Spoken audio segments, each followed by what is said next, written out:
The views and opinions expressed by participants in the following public affairs program do not necessarily reflect the position or beliefs of WDEF or its staff.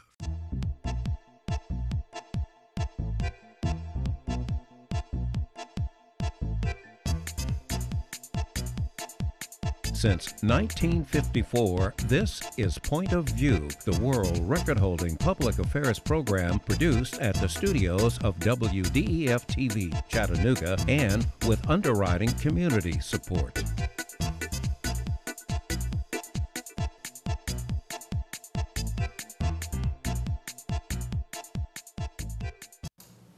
Hello, I'm Maurice Lewis, and thank you very much for joining us for this edition of Point of View. Just recently, the lives of two people intersected here in Chattanooga, Tennessee. One is a current member of the Chattanooga City Council. The other was a patrol officer on duty. This is how it began. How are y'all doing? All right. Are you aware your registration's out of date? Huh? Your registration is expired. It expired in January. What, my registration expired in January? The vehicle, yes ma'am. Do you have your driver's license? Nah, I just was driving from the council. So you don't have a driver's license? Not with me. Okay.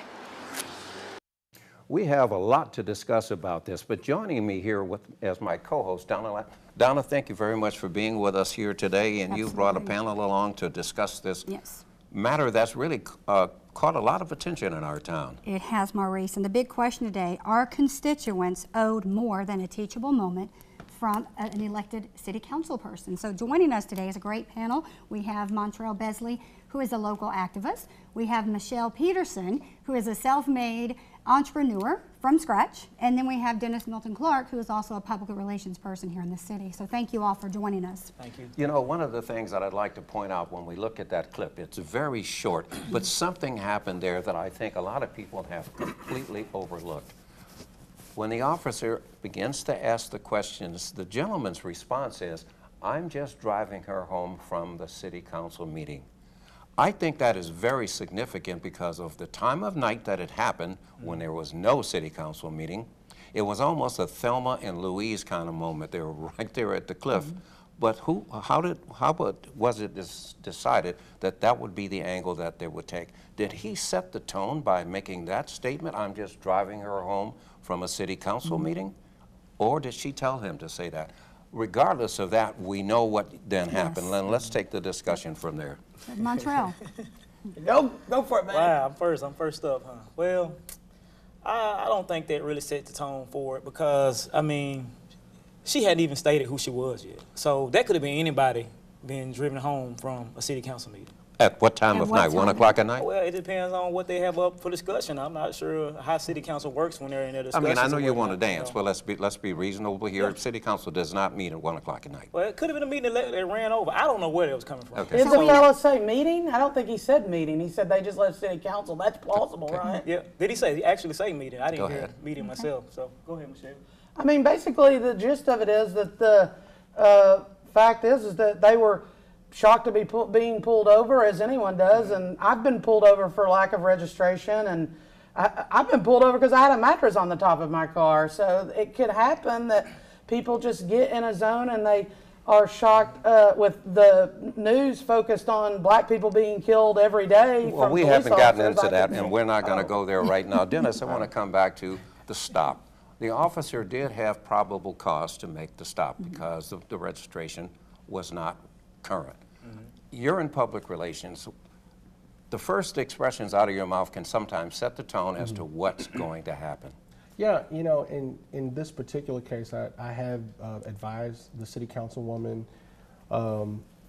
in how to handle this and even issuing her public statement of apology. And I think what happens, as she mentioned, that people in our community are sensitive to community policing. And I think sometimes with different tones and different behaviors, it could cause a situation to escalate. And I think that's all that happened. And it could have been, I think it's possibly been blown out of proportion, in my opinion. Well, given that note and given the feedback, you guys, we've talked offline a little bit about social media. We've looked at the interaction. So this is kind of taken on a face of its own now. Do you think everything that's happened, we're going to call it the backlash for better lack of words, Was it warranted? Was it not? Absolutely not. I have spoken with Demetrius Coonrod. I was aware when she got pulled over today. She got pulled over even when this situation has snowballed into this big media frenzy, and she's getting death threats. People, I think, have judged her based off her prior criminal record of what she thought she should have done, and so. Michelle, are you buying that?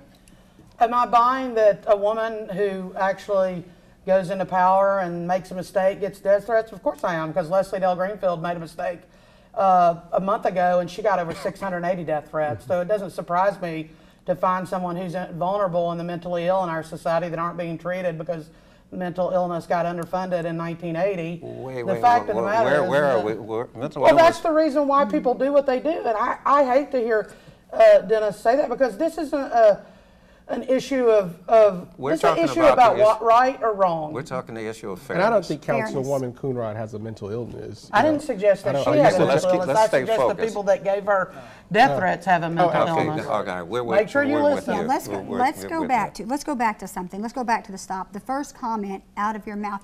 Why do they, when someone is arrested, what do? They tell you, be quiet, don't say anything. She wasn't being arrested. Well, making a point, Ms. Peterson. When the first thing out of your mouth is what you have to go by, so my question is, what could have been done different? What should have been done? As you progress through the video, what are your thoughts about the communication through the video from her and from him?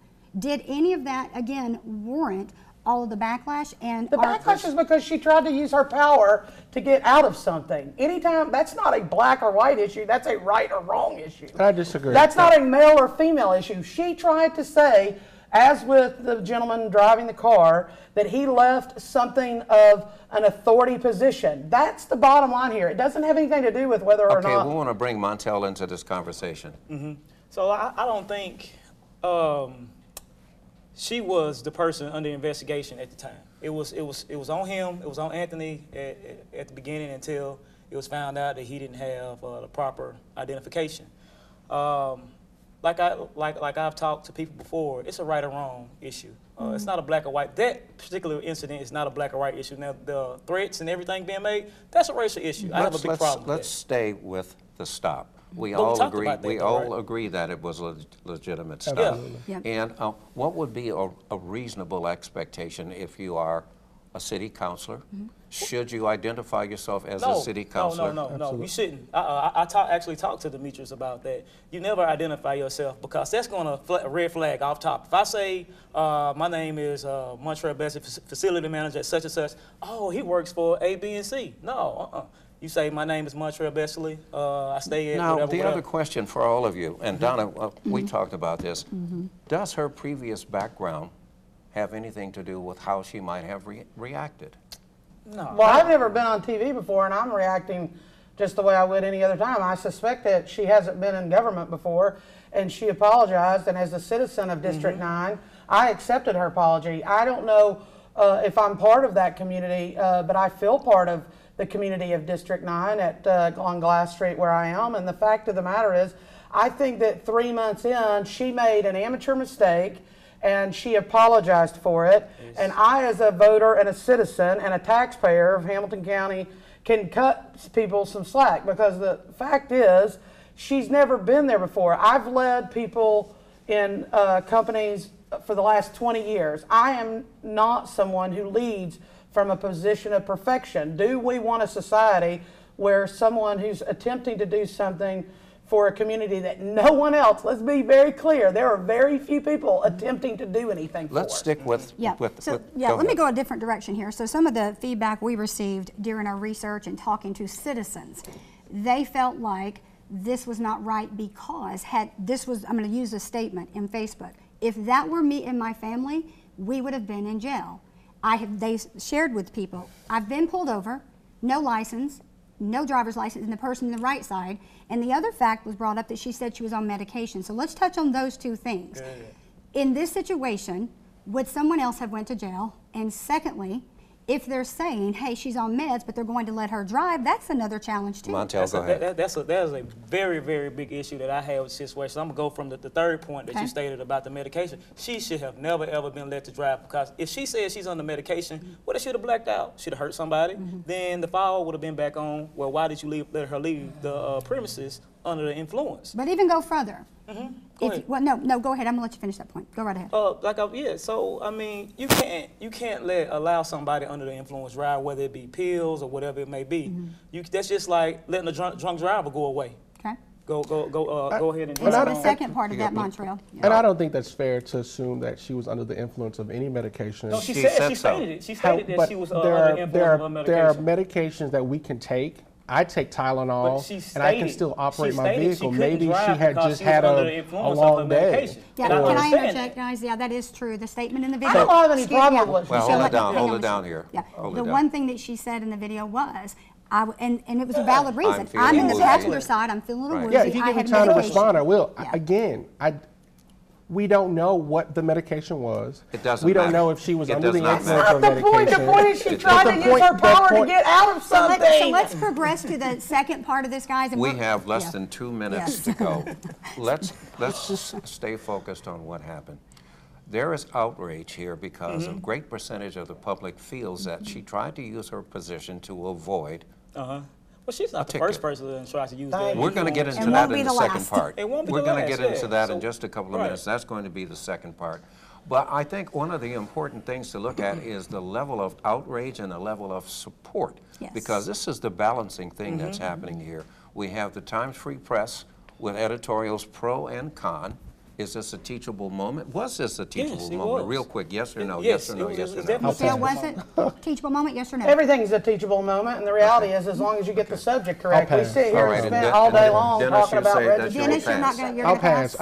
Okay. I'm up to here with Okay. the rhetoric behind the story, and You so pass. I'll pass. And the second part of this is, what does the public have a right to expect from an elected official? Yes. Was that demonstrated? There are people who say yes, and there are people who say no. Can you give a yes or no, any of you? What was the question? There are some people who are asking the question, do we have a right to expect more from a public official? I think we should expect as much from a public official as we do ourselves. That's what I Very think. good answer. I don't think it Great needs. answer. I don't think you need a vote to We have expect less more than from 30 people. seconds. Less than 30 You want to get in here, right? Yes. It is. A public official is held in the spotlight. So any small little thing that you do, you're going to be highlighted. So we always have to cross our T's and dot our I's at all times. And it was a teachable moment. You know, I'm very glad that you've mentioned that point, because this is where we're going to go in the second part of this. We all on this stage know the young lady in question. Yes. Okay, we all Big know fan. her. I don't know her very Okay. well. I just need to be clear. Let me go for I do. for I the know rest her of very it. well. We're going to have to quit it here right now. Thank you very much for being here with us. Donna, thank you for helping put this panel Absolutely. together. You're welcome. Listen, there is another aspect to this controversy, if you will, or this development. We'll get into that when Point of View continues. You make me wear my bike helmet. You taught me never to run with scissors. And to follow the swimming rules. You tell me to stay away from drugs. To always buckle my seatbelt. So why do you keep a loaded gun in your drawer? How safe is that? You asked them to follow some safety rules. Now they're asking you. In fact, they're counting on you. Never let your gun get into the wrong hands. Remember, always lock it up. Visit ncpc.org. Thank you for staying with us. For this edition of Point of View, we've been talking about the intersection where a police officer and a member of the city council, their lives intersected. There's been a lot of fallout about this, and Melody, when we look at how people have taken sides one way or the other, some in favor of the city councilor, others in favor of the police. Let's take it from there. Yeah, I mean, I think a big question was whether the apology was appropriate and what we think elected officials should be doing in this kind of situation. So I don't know if you guys have any thoughts about elected officials and apologies, either local or national. Apologies are great. I mean, if you're wrong, you always apologize if you're wrong. That's just the right thing to do. And I think it's a reflex action. You think it's a reflex, and you should. If you feel like you're wrong, you should apologize. But if you don't feel like you're wrong, you never apologize, because you always stand your ground. But I think with Councilwoman Coonrod apologizing, I think that was a good move, and I think that was smart. I mean, she felt like, you know, maybe she made some wrong steps, so she apologized for it. Well, Dennis Clark, you had something to do with crafting that Thank apology. You, it is without secret that not only am I a resident of District 9, but I'm a close friend to Demetrius, and I also work with her on public relations matters, including this traffic stop. She is sincerely sorry, but had we not issued an apology, this would have carried on and probably turned into something much more than what it was. And so she issued a sincere apology, and she thanked the police officer. She really thought the police officer did everything within protocol. Her trigger was something simple. You know, she felt like the police officer asked her to do something that was either going to harm her or she didn't even get the opportunity to do it. So that was her trigger. Well, the opportunity, what's being talked about here was the opportunity for her to look up in her phone to prove that she had insurance. Right. Now, what is the officer's responsibility to get out of the car, to stop writing the ticket, to go back over to the suspect vehicle to ask, do you finally have it? Yes and no. Yeah, I mean, the officer told her that she had the opportunity to check her online policy and see if she can find it, but the officer never came back to the car to request this. Hey, did you find the information?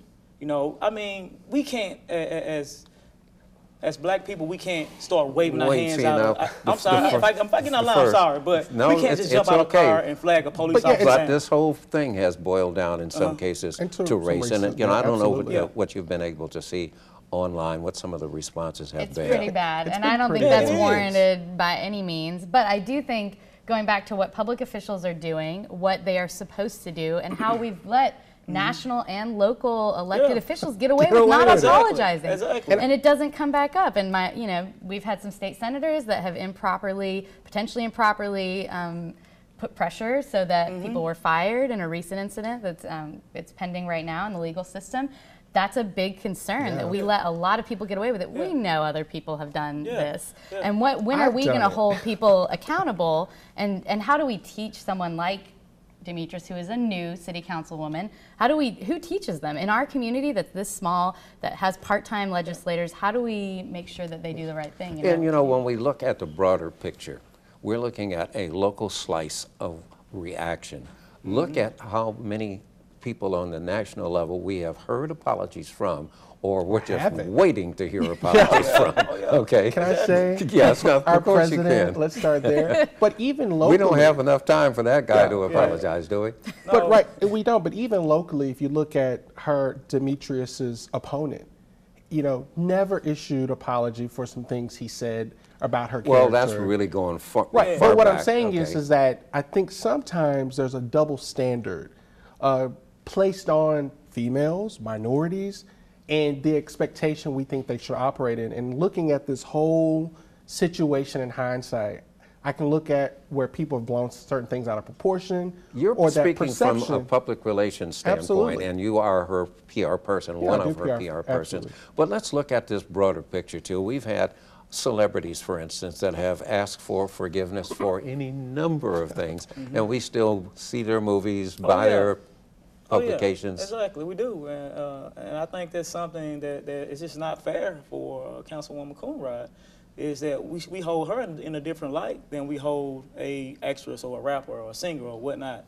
But at the same time, I mean, those are the same things that, I mean, a lot of people you can look at the, not only just recently, the ex-governor in Georgia, you know, who's been indicted. Right. You know. He still probably hasn't apologized yet for that. And he's in the news today and yesterday saying, I was one of the best governors Georgia ever had. I have a quick anecdote, if you'll just forgive me for a second. I was recently in Illinois, and there was a T-shirt that said, "Our governors make your license plates." And that's because the last 4 governors are either getting out of jail or still in jail, and none of them have apologized because they have a good defense, and I'd like to share it with you. We're not going to run for governor in Illinois. It's called the sodded defense, S-O-D-D-I-T. That means some other dude did it.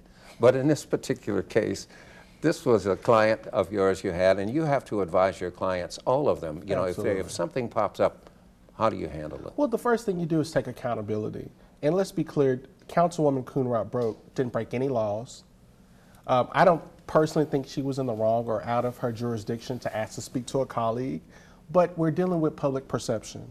And that's what people are angry about, and that's what we have to address. And the perception is that she abused her power. In working with her and knowing how she maneuvers throughout her district, she's only focused on empowering her people. And then she's sensitive towards issues of community policing. And not to mention, Maurice, we elected a fiery and firm city councilwoman. Yeah, so but her constituents, self-control. we're not unhappy about it. But we've got to raise the standard, right? We can't lower it to justify what people are doing, or lower it because we don't have evidence of other people doing it. I think we really need to see this as a teachable moment, like we said. I'm not saying don't believe in what she is behind. Don't listen to what she said. I'm not saying any of that, but I am saying we need to make sure to help our elected officials understand what we expect from them, because it is a higher standard than you or I getting pulled over. That's just the way that it is. We got their trust with voting. You've got to. Yeah, I agree. I mean, I disagree with you, but hold on for a second. Let's stick with the teachable moment part. We are adults. You work with a lot of young people that have seen this. Oh, yeah. What are some of the reactions that and comments that they're making? I mean, it's kind of a mixed debate. Some feel that there were some rights and some wrongs on both parties, and I can be that in the middle person and say yes, it was. There were some things and policies and procedures that we all should know to follow. I mean, you never jump rank. Can't nobody jump rank on me because that's a very important part. Yeah, it is. Traditionally, as an ex-cop who has stopped people, and also I have been stopped a lot in Boston. Here's the thing. There's a protocol in terms of how you should act if you want some room, let's just use that expression. And when you talk to young people about how they should act if they're stopped by the police, what do you tell them? It's always yes sir, no sir. No sir. Okay. It's always listening twice before you speak. It's always just giving the proper information where it's needed and making sure you have all your information and documentation correct. Keeping your hands in plain view. Keeping your hands in plain view. Or don't make any sudden moves, or you might get shot. Yeah, and, that's true. In the case of Councilwoman Coonrod, she felt that, again, by the officer implying that she make a sudden move and wave her hand, that she, what if it could have escalated what was this sudden into a move? more... You're not, I'm not... Well, the officer asked her to wave, that she should have waved her hand outside of the window to regain her attention to come back to see if her insurance was actually pulled up on the cell phone. And the whole insurance situation is what sparked the fury in Councilwoman Coonrod to ask, well, can I speak to your superior? In this case, when we talk about chain of command, we have to remember that she's a city councilwoman. She's at the top of the chain of command. Still follow chain of command. In my opinion. It still follow chain of command. The city of Chattanooga has protocols and policies that we follow. I can't supersede my supervisor. She's not in the police department. No, she's part of the legislative body according to the city charter. So we can't even agree right here about what the standards are. If she asks to speak to her colleague, here is the thing. I think she has the right. Matter of fact, any citizen has that right. Here is the thing. Given the opportunity to look up online for your proof of registration, that was a courtesy. That did not have to be offered to her. Okay? Let's get right there. She gave her the courtesy. The fact that she didn't say, or the driver didn't say, hey, we've got it. You didn't have to get out of the car, wave your hand on taking a chance of getting shot. You could have said, we've got it. Then again, she wouldn't have been I thought here. your point was very well taken. How much agreement is there on this stage? And There's this is not. the city is split up on this Well, thing. and legally versus ethically versus, I mean, a lot of people think ethics and laws are the same, and they're not. What you should do is not always what you are required to do. And to say it's not an issue, when you have editorials, okay, the public comment, how many thousands? Video went viral. You know, it's not like this is not a teachable moment, because it is. But what if it was somebody else, though? What if it was another city council person that wasn't a close friend of yours, and you saw the exact same video of the exact same thing happening? What would you think they would have a duty to do? Well, in truth, I have close relations and advise other elected officials, and they all agree that they would not have done what she did. And in hindsight, trust me, she would have still requested to speak to the police chief because she felt something was done that should not have been done to her during a routine You know, traffic that's really stop. a great expectation to want to call the chief of police when it's your car that's not insured, your friend or boyfriend or your friend that's driving without a license. I'm, you know, like Dennis, I know you're spinning this from me. Or do you think it would have been more appropriate to ask the question? Yes. How can I appeal this? Can I talk to X, Y, or Z? I think you guys when I are don't know something, I ask, I right? think you guys and they'll say no or yes. I think you guys are omitting why she asked to speak to the police chief. She felt as if she did not have the opportunity to do something, and she wanted to escalate that to a superior. Because she's a city councilwoman, which we have to give that to her. But no, I understand what you're saying, Dennis. I understand what you're saying. But as I've been taught, as anybody has been taught working in any type of workforce, it's always a chain of command that you follow. And I think she's at the top. If you can't get the job done by me, you go to my supervisor. If you feel like my supervisor hadn't done right, you go to his supervisor. And the same thing follows from top to bottom. Well, that's stated in Andy Burke's policies. But you have to recognize where she is in the chain of command, and that's where we disagree. Well, wait a minute. Her chain of command is no different than any other citizen. Well, that's not true. Well, Dennis, we could go on with this for a little while. Melanie, we have less than a minute. Than a minute to go. Quick final statement. Just that I think our elected officials really need to make sure they are above board Absolutely. and act as if they are always being recorded, because that's true. what you're doing when you put your name on a ballot. And when you are being recorded, you have the right to say, if it's for rebroadcast, I don't want to be recorded. That's absolutely okay, right. So you have the right to do that. Listen, we've covered a lot of ground here on Point of View. That's what we do. And if you have some suggestions on topics that you would like to see us cover, please give us a line here. I'm Maurice Lewis, and for all of the staff here at Channel 12, thank you very much for joining us on this edition of Point of View. Closed captioning provided by the following. Funding for this program is brought to you by Barnett & Company, specializing in tax-efficient strategies for the preservation and distribution of family wealth, offering continuous investment management with a focus on long-term strategies. Areas of service include investment, estate, education, and retirement planning. Barnett & Company, the power of compound returns over time. More information can be found on the web at barnettandcompany.com.